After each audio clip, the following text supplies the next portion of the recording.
My fiancé died a horrible death, and if he were alive, I'd dump him.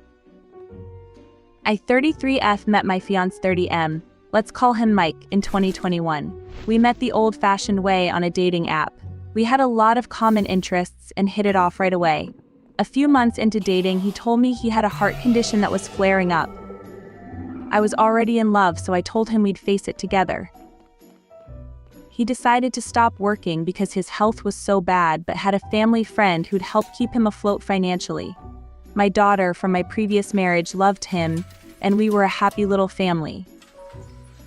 He paid his own way, bought my daughter sweet gifts, was thoughtful. I did nearly all physical labor, including cleaning and shopping and getting his meds and taking him to appointments. When he felt able to, he'd cook. Fast forward to August 2023, and Mike gets much worse. He's in and out of hospitals with stage 4 heart failure. By December, he ends up at another hospital almost 2 hours away. I know this is the end, he's progressively getting worse. He hasn't accepted it, but I know it's coming. I know this is the last time I'm driving him to the hospital. By January, he's hooked up to an ECMO and dialysis.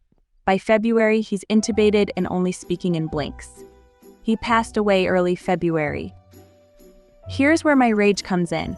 Everything this man ever told me was a lie. He told me he was keeping his car in the garage because the registration expired. The family friend that supported him for the past 2 years had co-signed on that car. Turns out he hasn't paid anything on it.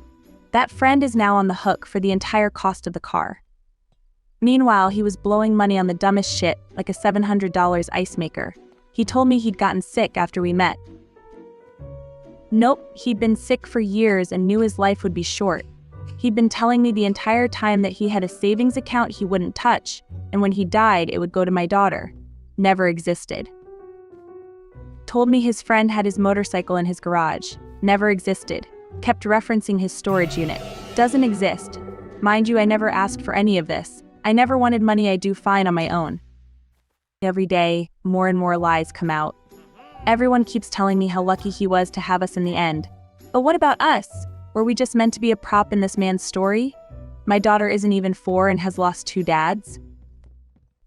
Now here I am with everything this man ever owned. His ashes. His entire life belongs to me. Everyone sees me as his widow, but no one knows that if he were alive and I found all this out, I would have walked away and never looked back. I spent 2 years taking care of him, and all he ever gave me was lies. It's all such a damn waste.